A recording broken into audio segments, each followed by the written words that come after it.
The following stories come from the diary of the late Michael Trey Durstrong. The police found this on his person at the scene of his suicide, and dismissed the stories as a result of his insanity. You be the judge. February 17, 2011. I had to move to this house. It was scaring me too much. I'm not sure if I was safe at my old place. I just hope it can't follow me here. If it can, I don't even want to think about it. The real question is it dangerous? I'm keeping this diary just in case it follows me. If it does, then I'm dead. It all started last week, the first time I saw this thing. I was in my old place, walking down the hall to go to the bathroom. I turned the corner to get into the bathroom, and as I flicked on the light, something caught my eye in the mirror. I'm not sure what it was like a swish of black with a bit of white on top. Almost like a person walking around in black robes. I dismissed it as a trick of the light. I began to have similar sightings all around my house.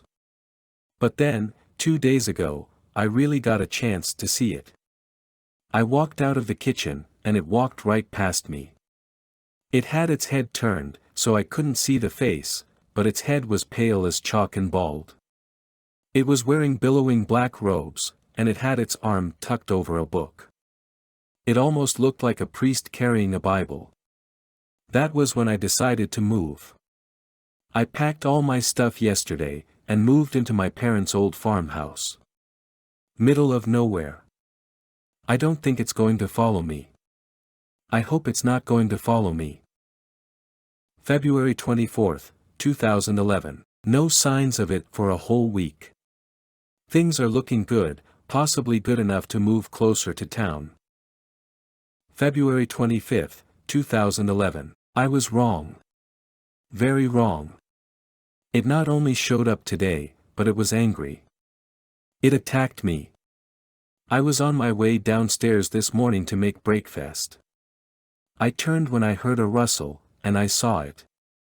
It slammed itself into me, and I toppled down the stairs. I thought it would be best to ignore it. When I managed to stand up, it had gone. I'm terrified. Too terrified to sleep. I'm afraid to close my eyes or shut off the light, or turn a corner. This is killing me. Good night for now, diary. February 26, 2011. I've discovered what it is. I've been doing research online. There is a really old myth about my town. Apparently a priest was caught running a witchcraft and sorcery cult in the basement of the church back in 1882. The townspeople freaked and burned his house down with him inside it. I researched even harder. Apparently, this house was located on what is now 924 Jingletown Boulevard. That's my address. I'm so scared right now. I would ask for help, but I'd get locked up in a loony bin. I'm going to attempt to rid myself of this tomorrow. If I make it through the night. February 27, 2011. Today, there was another attack. I was moving through the house, sprinkling holy water and saying prayers. As I reached the study, it dropped down from upstairs, and landed on my shoulders, knocking the holy water from my hand. Its face pressed way too close to mine, and it hissed. I could have sworn it said, "Revenge." I'm now scared for my life. I did more research, and the 2 people who owned my house before I did, in 1932 and 1968, both committed suicide. Am I next? February 28, 2011. I can hear footsteps and different noises all around my house as I write this. The house is shaking, the lights are flickering, and I can hear what sounds like a fire crackling. The only good news is, I've figured out how to stop it. It's too late for me, but anyone who reads this can still use it. All you have to is. That's where the diary cuts out. Every other page is covered in blood. Just like the room where Michael was found dead. Without a single mark on his own body. Not a single cut, scratch, or bruise. It's as if his heart just plain stopped beating. Where all the blood came from is still a mystery. The only thing the police could say was that he committed suicide. They refused to comment on what the autopsy found. The doctor who performed the autopsy committed suicide a day after he did the autopsy. This diary, as you read, took place in 2011. It is now June 2012. 3 people have since moved into 924 Jingletown Boulevard. All 3 have committed suicide. The house is scheduled for demolition in 2 weeks. As if it will solve anything.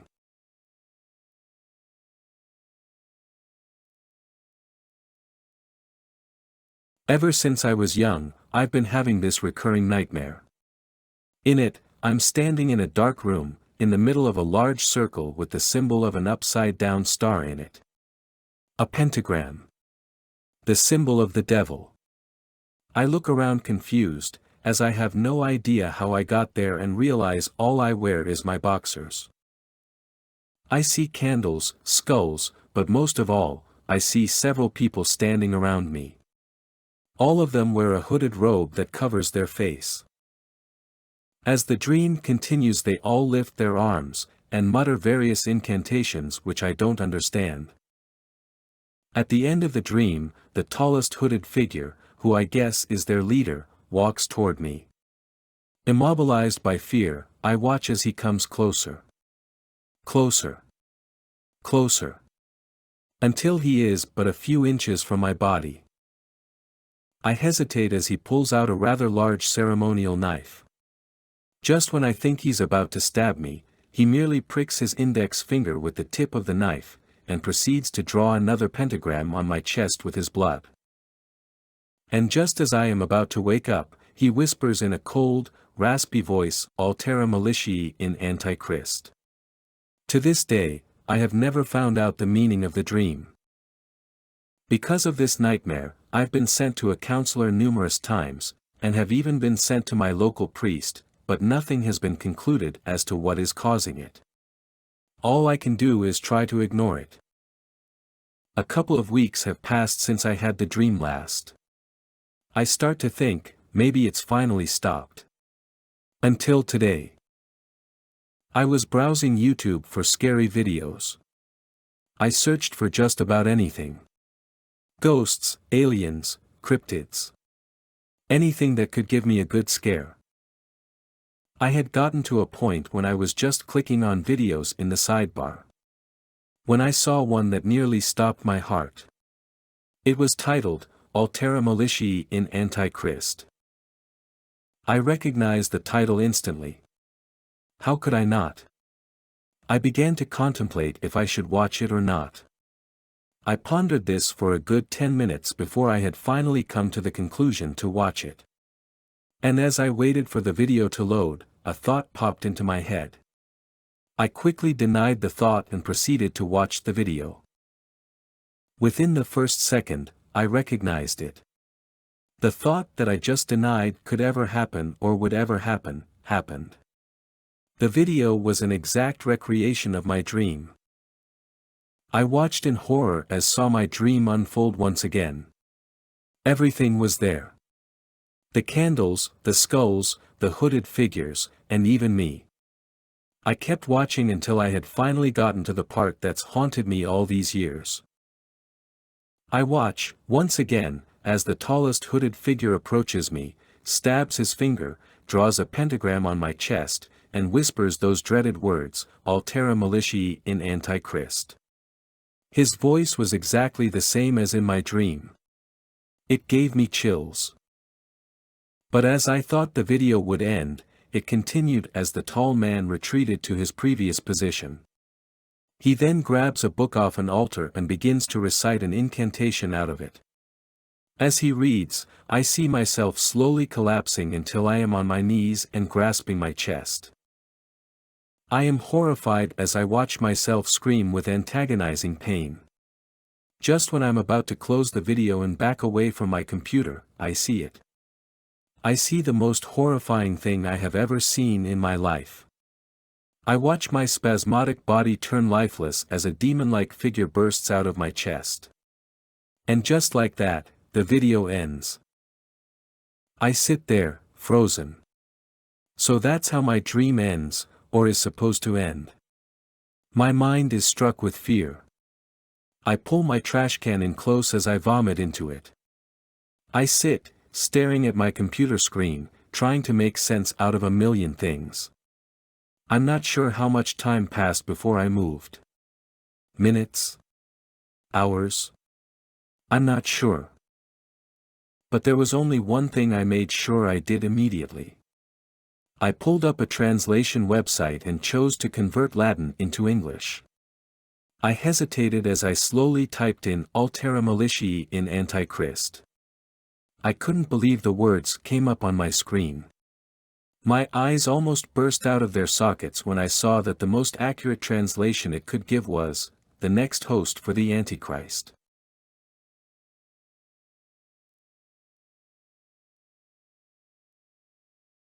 This all started one very normal night. No clouds in sight and stars as far as the eye could see. Some of my friends and I enjoy being scared, so much so that we actively seek out terrifying thrills. This night was no different. We had spent several nights investigating different places of alleged high paranormal activity. Investigating probably isn't the right word to describe what several young adults are doing, trying their kicks from getting their pants scared off, but that's a little beside the point. The place we were on our way home from was purportedly one of the worst. Even so, we had no strange encounters outside of the common creaks, moans, and bangs afforded to old buildings long past their life expectancy. My two friends were fast asleep, one in the passenger seat and the other in the back of my beat-up, old sedan. Listening to the familiar tune of "Wish You Were Here" by Pink Floyd, I began to doze off because of all the sleepless nights we'd been having trying to scare each other shitless. I jerked awake realizing that I was driving when I noticed the headlights bearing down on me. I swerved to the right to get back in my lane, and as I did I swear I saw something between our vehicles. I couldn't make it out entirely because it looked as though it was made of smoke or fog, but it did have a vaguely human shape to it. My friends, both shaken awake by my sudden swerve, began to curse me out for nearly killing us. We made it home fine that night, maybe a bit shaken but no worse for the wear. I slept soundly that night and most of the next day, well into the afternoon. I stumbled into the kitchen half awake and threw on a pot of coffee. I turned around and realized something about my apartment seemed amiss, like something minor had been moved or slightly misplaced, but I couldn't put my finger on it. That's when I noticed it. The figure I had seen just before almost becoming a human pancake to a semi-truck. It wasn't entirely there and I could barely see it as it stood on the edge of my peripheral vision watching me. I was too terrified by its presence to move or even turn my eyes to it lest it realize that I had noticed it. Fear built up within me as I felt a strong urge to turn on my heels and run, but I knew I had to stand fast. I couldn't let it know I had seen it. The more my eyes saw it, the less I could comprehend the figure. It seemed human enough, but its face looked like one of those scream masks, except the jaw hung about a foot lower and the face was contorted to the side much further. It had no limbs as far as I could tell, everything below the neckline was just some amorphous blob. As I prepared to try and swallow my fear to turn around and act as though nothing had happened, it faded away. It didn't just disappear in some fabulous poof of smoke like you seen in the movies, it just faded away like smoke if could look like a fluid. I brushed the entire encounter off as my mind playing tricks on me or projecting something I had expected to see during my excursion with the fellas. I grabbed my coffee and sat at the table. I put on some cartoons to ease my mind. The rest of my evening was completely normal. Around 3 in the morning I began to get tired, so I figured I'd head off to bed. I walked into my bedroom to find that my overhead light bulb had burned out, so I turned on my bedside lamp. It cast long shadows on the walls in the light yellow glow of the bulb that stood barely at waist level. I could have sworn that I saw one of those shadows move, but, once again, I chalked it up to my mind playing tricks on me, especially considering I just spent the entire weekend hoping to be scared out of my mind.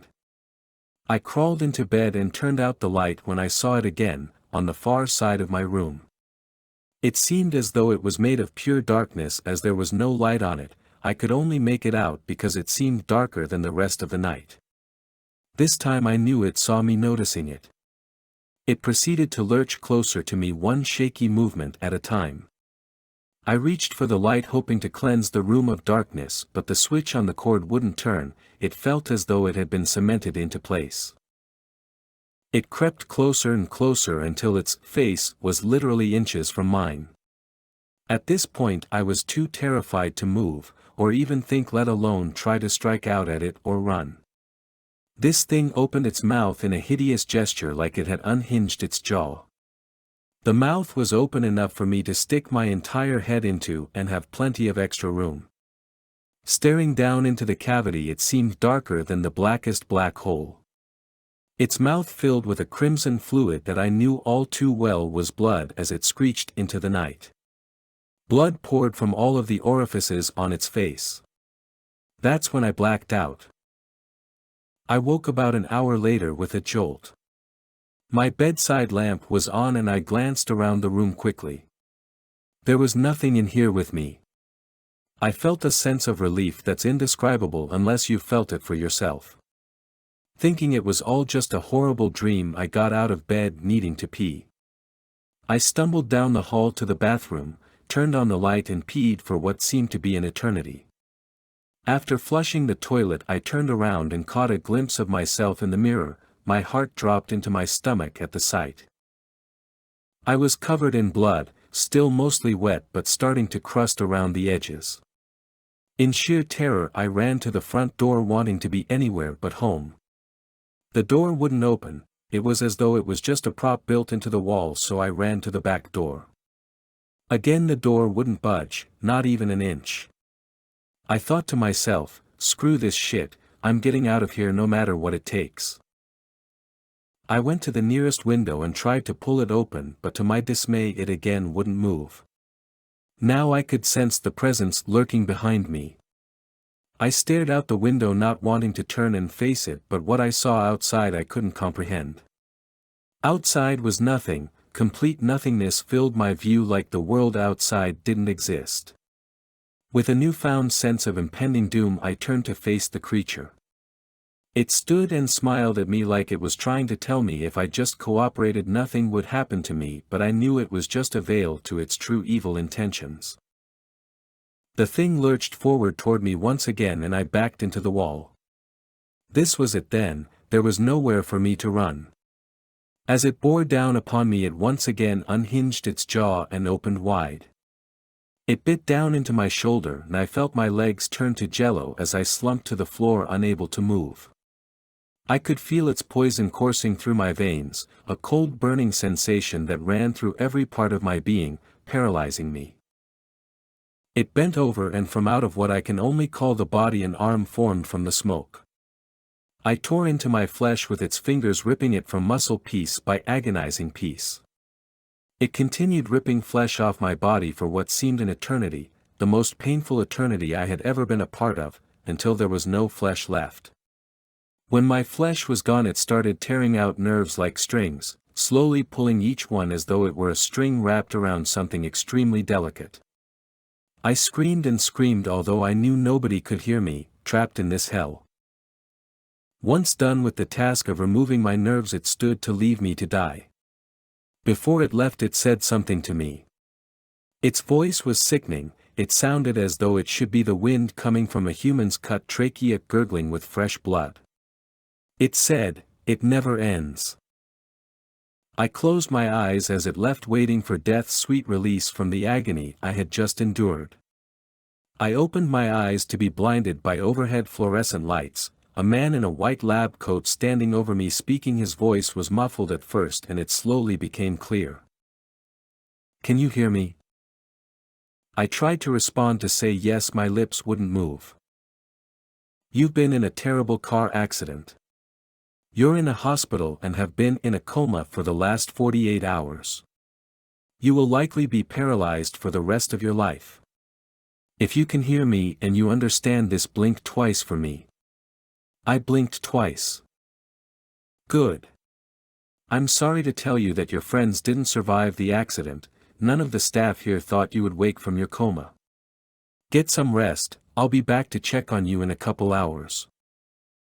I blinked twice again. I closed my eyes and let darkness fill my vision. As I began to fall asleep, I felt something brush my cheek and whispering in my ear. It never ends.